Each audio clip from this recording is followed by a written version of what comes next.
নমস্কার বন্ধুরা, শুভ সকাল। আশা করি সবাই ভালো আছেন, সুস্থ আছেন। আজকে আমি হাজির হয়েছি আবারও একটা সম্পূর্ণ নিজস্ব রেসিপি নিয়ে। আজকে আপনাদের সাথে শেয়ার করে নিচ্ছি তিল পনিরের দম। তো এই তিল পনিরের দম আমি বাড়িতে কিভাবে রেডি করি সেটাই আজকে আপনাদের সাথে শেয়ার করে নিচ্ছি। তো চলুন বন্ধুরা, এই রেসিপিটা আমি কিভাবে বাড়িতে রেডি করছি এবার সেটা দেখে নেওয়া যাক। তো এই তিল পনিরের দম বানানোর জন্য আমি এখানে ফ্রেশ পনির নিয়ে নিয়েছি, এইভাবে কেটে নিয়েছি ত্রিভুজ আকারে। আর তার পাশাপাশি আমি নিয়ে নিয়েছি এখানে সামান্য পরিমাণে আলু, ক্যাপসিকাম, টমেটো কুচোনো, মটরশুঁটি। ক্যাপসিকামগুলোকে আমি এইভাবে লম্বা লম্বা করে কেটে নিয়েছি। আর তার পাশাপাশি নিয়েছি আদা, রসুন, পেঁয়াজ বাটা। এখানে নিয়েছি দই, তিল নিয়ে নিয়েছি বেটে, আর তেজপাতা, গোটা গরম মশলা, সাজিরে নিয়েছি ফোড়ন হিসাবে। আর মশলার মধ্যে নিয়েছি গরম মশলার গুঁড়ো, কাশ্মীরি রেড চিলি পাউডার, লঙ্কা বাটা, জিরে গুঁড়ো, ধনে গুঁড়ো আর নর্মাল ঝাল লঙ্কার গুঁড়ো। আর রান্নাটা আমি রাইস ব্র্যান অয়েলে করব। তো প্রথমেই রাইস ব্র্যান অয়েল গরম করে নিয়েছি। এইবার ত্রিভুজ আকারে কেটে রাখা পনিরগুলো আমি গরম তেলের মধ্যে দিয়ে দিচ্ছি। আর এক্ষেত্রে তেলটা খুব ভালো করে আমি গরম করে নিয়েছি, তাহলে কি হয়, পনিরগুলো গরম তেলের মধ্যে দেওয়াতে পনিরগুলো কিন্তু কড়াইতে লেগে যায় না। তো দেখুন পনিরগুলো দিয়ে নিয়েছি। এইবার আমি পনিরগুলোকে একটু লাল করে ভেজে নিচ্ছি। একটু সময় নিয়ে পনিরগুলো আমি লাল করে ভেজে নিয়েছি। এবার পনিরগুলোকে আমি তুলে নিচ্ছি। আর এই তেলের মধ্যেই কিন্তু আমি বাকি রান্নাটাও এবার সেরে ফেলবো। তো দেখুন পনিরগুলো তুলে নিয়েছি। এইবার ওই তেলের মধ্যেই আমি দিয়ে দিচ্ছি কেটে রাখা আলুগুলো। এখানে 3টে মিডিয়াম সাইজের আলু আমি ডুমো করে কেটে নিয়েছি। তো আলুগুলোকে এবার আমি একটু লাল করে ভেজে নেব। তো একটু সময় নিয়ে আমি আলুগুলোকেও ভেজে নিয়েছি। দেখুন খুব বেশি লাল করিনি, জাস্ট মোটামুটি ভাবে আমি ভেজে নিয়েছি। তো এবার আলুগুলোকেও আমি তেল থেকে ছেঁকে তুলে নিচ্ছি।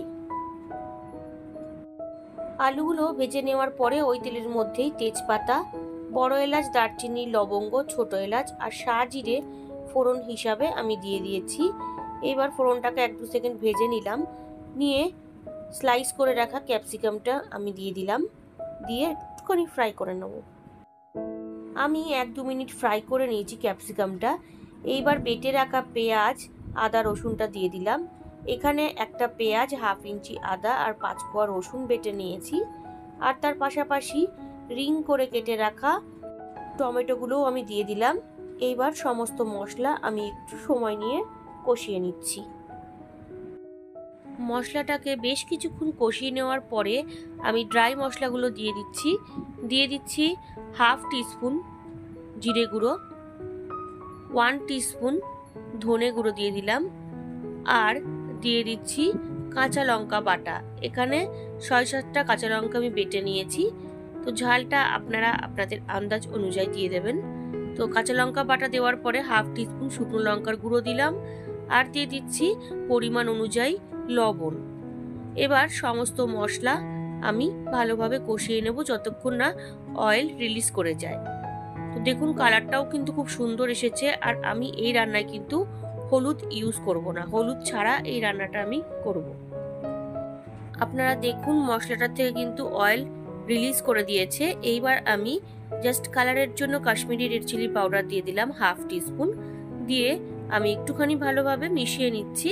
তার পাশাপাশি আমি দিয়ে দিচ্ছি 1 কাপ মতন মটরশুঁটি। এটা ফ্রোজেন মটরশুঁটি নয়, এটা ফ্রেশ মটরশুঁটি। দিয়ে ভালো মতন আমি একটুখানি মিশিয়ে নিচ্ছি। তো বন্ধুরা দেখুন ভালো মতন আমি মিশিয়ে নিয়েছি। এবার ফেটিয়ে রাখা টক দইটা আমি দিয়ে দিলাম। এখানে 1/2 কাপ টক দই নিয়েছি আমি। আর টক দইটা দিয়ে টক দইয়ের বাটি ধোয়া একটু জলও আমি অ্যাড করে দিলাম। এই সময় কিন্তু গ্যাসের ফ্লেমটা আমি একদম লোতে করে দিয়েছি, কারণ হাইতে থাকলে ফেটে যেতে পারে দই। তো দেখুন দইটা দিয়ে ভালোভাবে আমি মিশিয়ে নিচ্ছি।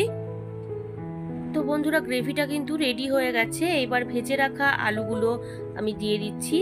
আমি কিন্তু এখনই পনিরগুলো দেবো না, কারণ আলু সেদ্ধ হতে একটু সময় লাগে, তাই জন্য আলুটা আগে দিয়ে মশলার সাথে সামান্য একটুখানি আমি কষিয়ে নিচ্ছি। প্রায় 5-6 মিনিট আলুটা কষিয়ে নিয়েছি আমি। দেখুন খুব সুন্দর একটা কালার চলে এসেছে গ্রেভিতে। এইবার আমি দিয়ে দিচ্ছি জল। এখানে আমি 1 কাপ মতন গরম জল ইউজ করছি। গরম জলটা দিয়ে ভালোভাবে মিশিয়ে দিলাম। এর থেকে বেশি গ্রেভি আমি আর রাখবো না, এরকমই রাখবো। তো জলটা দিয়ে মিশিয়ে দিয়েছি, মিশিয়ে দিয়ে এবার 10 মিনিটের জন্য চাপা দিয়ে দিলাম। 10 মিনিট হয়ে গেছে, এবার আমি চেক করে নিচ্ছি। আপনারা দেখুন আলুটা কিন্তু খুব ভালোভাবে সেদ্ধ হয়ে গেছে। এইবার আমি এর মধ্যে দিয়ে দেব যে তিলটা বেটে রেখেছিলাম। এখানে আমি 4 টিস্পুন মতন তিল বেটে রেখেছিলাম, সেই তিলটা আমি পুরোটাই দিয়ে দিচ্ছি। তিলটা দিয়ে ভালোভাবে এবার আমি আলুর সঙ্গে তিলটাকে মিশিয়ে নেব। এই তিল দেওয়াতে কিন্তু এই পনিরের রেসিপিটাতে একটা আলাদাই টেক্সচার আসবে। তো দেখুন খুব ভালোভাবে আমি মিশিয়ে দিচ্ছি, আর কালারটাও কিন্তু খুব সুন্দর চলে এসেছে তিল দেওয়াতে। তো এইভাবে আমি 2-3 মিনিট একটুখানি নেড়ে নিচ্ছি। তো দেখুন বন্ধুরা, টেক্সচারটা কিন্তু খুব সুন্দর এসেছে। এইবার আমি ভেজে রাখা পনিরের টুকরোগুলো দিয়ে দিচ্ছি। পনিরটা দিয়ে এবার আলতো হাতে ভালোভাবে আমি গ্রেভির সঙ্গে মিশিয়ে দিচ্ছি।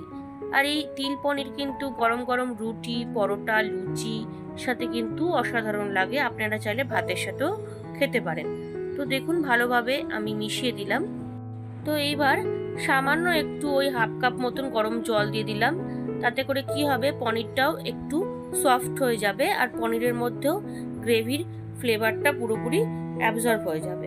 তো দেখুন ভালোভাবে মিশিয়ে নিয়েছি, আর দেখতে কতটা সুন্দর হয়েছে আমার তো দেখেই খেতে ইচ্ছা করছে।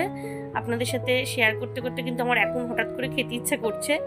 তো এবার আমি সামান্য একটুখানি চিনি দিয়ে দিলাম টেস্টের ব্যালেন্সের জন্য। চিনিটা দিয়ে জাস্ট ওই 2-3 মিনিটের জন্য আমি একটুখানি চাপা দিয়ে দেবো।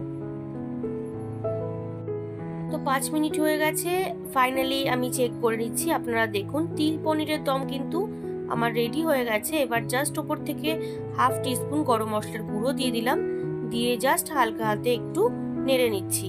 তো বন্ধুরা, আজকের এই রেসিপি আপনাদের কেমন লাগলো আমাকে অবশ্যই কমেন্টের দ্বারা জানাবেন।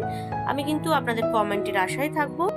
বন্ধুরা, এই ধরনের যদি নতুন নতুন রেসিপি আপনারা পেতে চান, তাহলে আমার চ্যানেল পেজে গেলেই কিন্তু সেখান থেকে বিভিন্ন নতুনত্ব ধরনের রেসিপি দেখে নিতে পারবেন। আর ভালো লাগলে অবশ্যই একটা লাইক কমেন্ট করে দেবেন। তো দেখুন তিল পনিরের দম কিন্তু আমার রেডি হয়ে গেছে। এবার আমি এটা গরম গরম সার্ভ করব। আজকের রেসিপি তিল পনিরের দম আমার রেডি। ভালো লাগলে বাড়িতে অবশ্যই ট্রাই করবেন ও টেস্টের আনন্দ নেবেন। তার পাশাপাশি লাইক, শেয়ার, কমেন্ট করতে ভুলবেন না। আর নতুন বন্ধুরা যারা এখনো পর্যন্ত আমার চ্যানেলটিকে সাবস্ক্রাইব করেননি, তারা আরও ভালো ও নতুনত্ব রেসিপির জন্য রান্নার রহস্যকে অবশ্যই সাবস্ক্রাইব করবেন। ধন্যবাদ।